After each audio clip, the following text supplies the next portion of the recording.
Hi friends, പുതിയ വീഡിയോയിലേക്ക് ഏവർക്കും സ്വാഗതം. അപ്പോൾ ഞാനിന്ന് കാണിക്കുന്നത് കുറച്ച് വളം. അതിപ്പോൾ നമ്മുടെ ഫാക്ടോഫോസും പിന്നെ നമ്മുടെ വേപ്പിൻ പിണ്ണാക്കുമാണ്. നമ്മുടെ ബോഗെയിൻവില്ലയ്ക്ക് മാത്രമല്ല, ഒരുവിധം നമ്മുടെ പ്ലാന്റ്സുകൾക്കൊക്കെ ഇത് യൂസ് ചെയ്യാൻ പറ്റും. ഇത് നമ്മുടെ ചെടികളുടെ വേരിനൊന്ന് ഉറപ്പ് വരാനും പിന്നെ അതുപോലെ തന്നെ ചെടിയൊന്ന് ഉഷാറാട്ടാനൊക്കെ ആയിട്ടാണ് നമ്മൾ ഉപയോഗിക്കുന്നത്. വേപ്പിൻ പിണ്ണാക്ക് നമ്മുടെ ചെടിയുടെ വേരുകൾക്കൊക്കെ ഇൻഫെക്ഷൻ ഉണ്ടാവും, അതൊക്കെ ഒന്ന് കളയാൻ വേണ്ടിയിട്ടാണ് നമ്മൾ വേപ്പിൻ പിണ്ണാക്കൊക്കെ ഉപയോഗിക്കുന്നത്. അപ്പോൾ ഇതെന്ന് പറയുന്നത് ഓറഞ്ച് സെപ്റ്റംബർ ആട്ടാ, പൂക്കളൊക്കെ വന്നു തുടങ്ങിയിട്ടുണ്ട്. അപ്പോൾ നമുക്കിവിടെ സെപ്റ്റംബർ മാസം തുടക്കമായിട്ടുണ്ട്. ഇനി നമുക്ക് ഒക്ടോബർ നവംബറൊക്കെ ആകുമ്പോഴേക്കും പൂക്കളിടാനുള്ള മരുന്ന് ഇപ്പോഴേ നമ്മൾ അതിന് വളവും അതിൻ്റെ പരിചരണം തുടങ്ങിയാലാണ് അവ നന്നായിട്ട് പൂക്കളൊക്കെ ഉണ്ടായി അതിൻ്റെ നല്ലോണം ഫ്ലവറൊക്കെ ആയിട്ട് നിൽക്കുള്ളൂ. ആ സമയത്ത് അതായത് നമുക്ക് വേനൽക്കാലത്താണ്, അതായത് മഴക്കാലമൊക്കെ മാറിക്കഴിഞ്ഞ് കഴിയുമ്പോൾ പൂക്കൾ കൊണ്ട് നമുക്ക് കാണണമെങ്കിൽ ഇതുപോലെ പരിചരണം ആവശ്യമാണ്. നമ്മുടെ തലപ്പൊക്കെ ബോഗെയിൻവില്ലയുടെ ഇളന്ന് വരുന്ന ആ കമ്പുകളൊക്കെ ഒന്ന് കട്ട് ചെയ്ത് കൊടുക്കുക. പിന്നെ അതിലുള്ള ചട്ടിയിൽ നിൽക്കുന്ന പുല്ലും അതിൽ നിൽക്കുന്ന വേസ്റ്റൊക്കെ എടുത്ത് കളഞ്ഞ് മണ്ണൊക്കെ ഒന്ന് കോതി കൊടുക്കുക. അപ്പോൾ ഇതേ കണ്ടോ, ഗ്രാഫ്റ്റഡ് പ്ലാന്റ് ആണ് കേട്ടോ, ബട്ടർ കപ്പാണത്.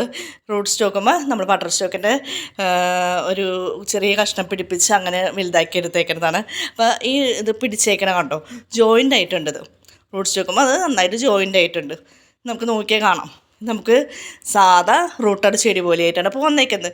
നല്ല ബുഷിയായിട്ട് വളർന്നുണ്ട്. മഴ സമയത്ത് ഇത് മേലെയൊക്കെ പോയി ആകെ ഒരു ഇതായിട്ടിരിക്കുകയായിരുന്നു. അപ്പോൾ നല്ല ബുഷിയായിട്ട് വന്നിട്ടുണ്ട്.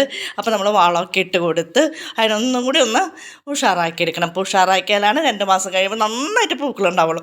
അപ്പോൾ നമ്മൾ ഫാക്ടോഫോസും ഞാനിത് രണ്ടും കൂടി മിക്സ് ചെയ്തിട്ടാണ് കൊടുക്കുന്നത്. പക്ഷേ ഫാക്ടോഫോസ് എന്ന് പറയുന്നത് നമ്മുടെ ഇംഗ്ലീഷ് വളമാണ്. അപ്പോൾ ഇംഗ്ലീഷ് വളങ്ങൾ യൂസ് ചെയ്യുമ്പോൾ നിങ്ങൾ പ്രത്യേകം ശ്രദ്ധിക്കണം. ആ ഡോസ് കൂടാൻ പാടില്ല, ഒരു തരി ചേർക്കാൻ പാടുള്ളൂ. ഓരോ ചെടിക്കും ഒരു ഐസ്ക്രീം ടീസ്പൂൺ ആ ഒരു അളവിൽ നിങ്ങൾ കൊടുക്കുക. അപ്പോൾ ഇതുപോലെ പിന്നെ ചെടിയുടെ കടക്കയിടാൻ പാടില്ല. ചെടിച്ചട്ടിയുടെ സൈഡ് നോക്കിയിട്ട് അവിടെ ഒന്ന് മണ്ണ് കോരി കൊടുത്ത് അവിടേക്ക് ഇട്ട് കൊടുക്കുക. ഈ വളം നന്നായി ഒരു തരി ഇട്ട് കൊടുത്താൽ മതി. എന്താ കണ്ടോ, പൂക്കളൊക്കെ വന്നു തുടങ്ങിയിട്ടുണ്ട്. ഇത് പിടാതിരി കേട്ടോ, ഹാങ്ങിങ് പ്ലാന്റ് ആണ്.